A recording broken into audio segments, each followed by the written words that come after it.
కాలదండం. కొంచెం సేపు అయ్యేసరికి తాను దారి తప్పి శ్మశానం చివరికి వచ్చాను అని తెలిసింది. మళ్లీ కొంచెం శ్రమపడి నడవగా చాలా దూరంలో రాజమార్గం యొక్క వీధి దీపం మిణుకు మిణుకుమంటూ కనిపించింది.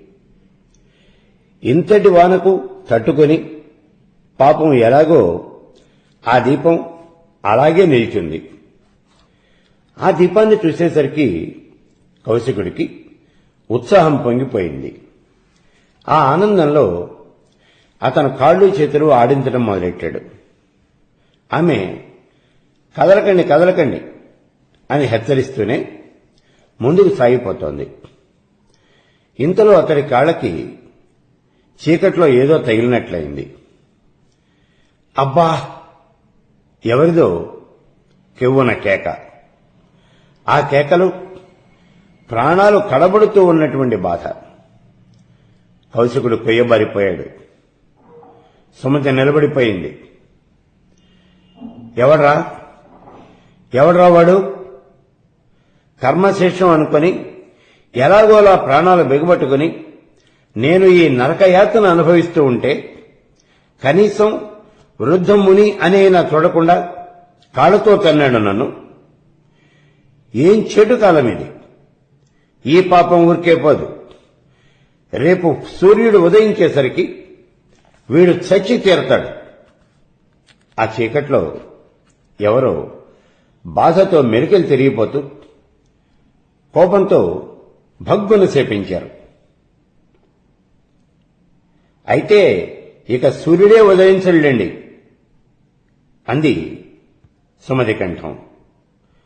ఆ కంఠం నిశ్చలంగా ఉంది, దృఢంగా ఉంది. ఆమె కంఠం ఆమెకే కొత్తగా ఉంది. అన్నింటినీ మించి ఆ శబ్దంలో నుంచి ఒక దివ్యమైనటువంటి శక్తి బయలుదేరి దిక్కులను ఆవరించింది. ఆ చీకట్లో ఉన్నటువంటి వ్యక్తి అదిరిపడ్డాడు.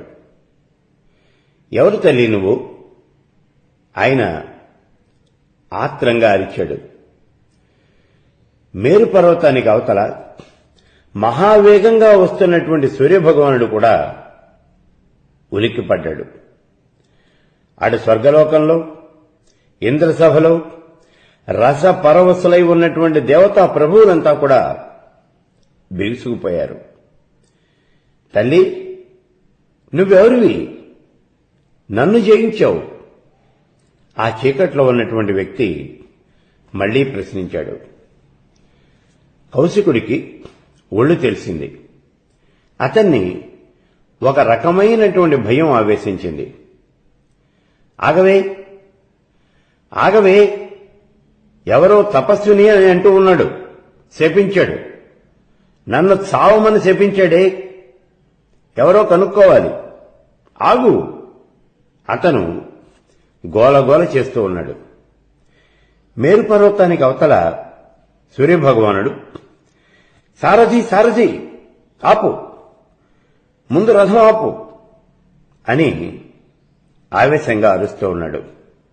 సూర్యుడి యొక్క అశ్వాలు అప్పటికే వెనక కాళ్లకు బంధాలు పడినట్టుగా మోరలు సాచి ముందు కాళ్లు పైకెత్తి మడిచి కెవ్వుమని సగిలించడం మొదలెట్టాయి. కాలచక్రం తన ఆకుల సందుల్లో ఏదో ఒక పెద్ద కర్ర అడ్డం పడినట్లుగా ఫెడేలుమని శబ్దం చేస్తూ ఆగిపోయింది. ఇంద్రసభలో దేవప్రభువులు అవునని కాదని చర్చల్లో పడ్డారు. అయ్యా, తమరెవరు? దీని పిల్లి శాపాలు మనసులో పెట్టుకోకండి. ఇంతకీ తమరెవరు? నన్ను దయచూడండి. కౌశికుడికి ప్రాణభీతి మితిమీరి గడగడ ఉణికిపోతూ ప్రార్థిస్తూ ఉన్నాడు.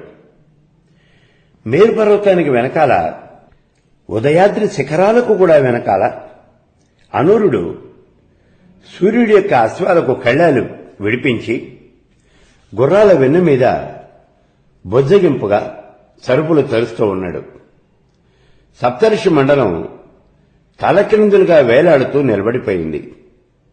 ఇంద్రసభలో దేవప్రభువులంతా కూడా తెల్లబోయి ఒకరి ముఖాలు ఒకరు చూసుకుంటూ ఉన్నారు. బాబూ, నువ్వు ఈ మహాసాధ్వి యొక్క భర్తలాగా ఉన్నావు. నన్ను మాండవ్యుడు అంటారు. నేను తాపసుల్ని. సాక్షుల యొక్క దోషం వల్ల నేను దొంగని అని నమ్మి రాజుగారు నాకు కొరత వేయించారు. ప్రారబ్ధ శేషంలే అనుకొని మనస్సును బిగబట్టుకొని, అబ్బా, ఈ మహాబాధని అనుభవిస్తూ ఉండగా నువ్వు నన్ను కాలుతో తన్నావు.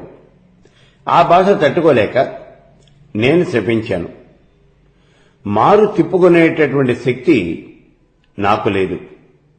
ఈ మహాసాధ్వి కూడా నన్ను మించినటువంటి తిరుగుశాపం పెట్టింది. అబ్బా, ఇంకా మాట్లాడలేను. స్పృహ తప్పిపోతోంది. లోకాలకు ఇంకా ఏం కానుందో ఏమో. పరమేశ్వర, మాండవ్య మహాముని స్పృహ కోల్పోయాడు. మేరు పర్వతానికి అవతల, ప్రభు, ఇంక మన కర్తవ్యం ఏమిటి? ఈ లోకాల గతి ఏమిటి? అనూరుడు కత్తరపడుతూ ప్రశ్నించాడు. ఓయి, ఇది పతివ్రత యొక్క మహాప్రభావం. దీనికి తిరుగులేదు. మనం చేసేది అంతకన్నా లేదు. జరగవలసింది జరిగి తీరుతుంది. మనం ఊరికే చూస్తూ ఉండాలి అంతే. సూర్యభగవానుడు సమాధానం చెప్పాడు. ఇంద్రసభలో పెను చీకట్లు ఆవరించినాయి. దేవప్రభువులందరూ అఖిల జగత్పతి అయినటువంటి పితామహుడే దిక్కు అని నిశ్చయించుకున్నారు. వాళ్లంతా కూడా ఒకళ్ల చేతులు ఒకళ్లు పట్టుకుని తడబడుతూ తడుముకుంటూ బ్రహ్మలోకం వైపు సాగిపోయారు. కౌశికుడికి ప్రాణభీతి తలకెక్కింది. సై, నీ పిల్లి శాపాలకేం గాని ఆ మునీంద్రుడు ఆడదానివి అని ఏదో కళ్ళుంచి మాట్లాడుతూ ఉన్నాడు. తెల్లారేసరికల్లా నా చావు ఖాయం. అయ్యో, ఎంత పాపిష్టివాడినయ్యాను.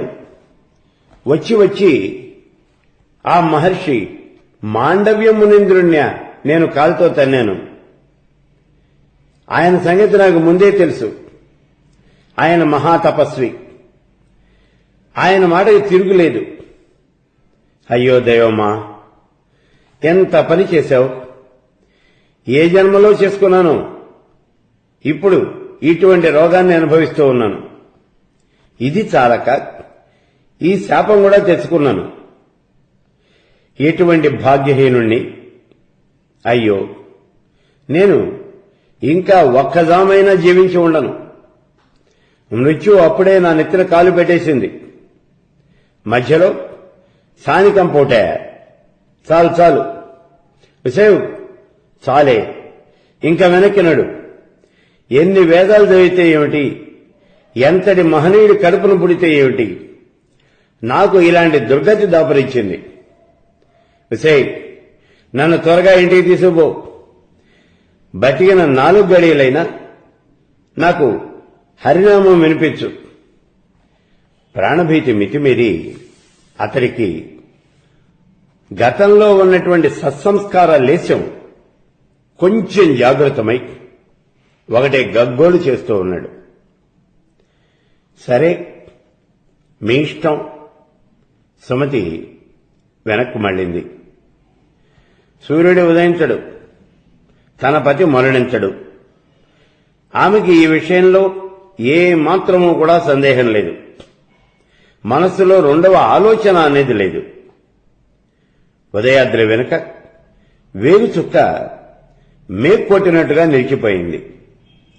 నక్షత్రమాలిక గోడకు తగిలించినట్టుగా కదలకుండా అట్లాగే ఉండిపోయింది. రాసులు ఏవీ చెల్లించటం లేదు. గ్రహాలకు గతి లేదు. శింసుమార చక్రం బిగిసిపోయింది. దేవతలంతా వణికిపోయారు. మానవులు కంగారు పడుతూ ఉన్నారు. నాగులంతా మెలికలు తిరిగారు. వృక్షలతాదులు మాడుమొహం పెట్టాయి. లోక వ్యవహారాలన్నీ కూడా స్తంభించిపోయినాయి. ధార్మిక క్రియలకు వ్యాఘాతమై మహర్షి కులాల్లో కలకలం చెలరేగింది.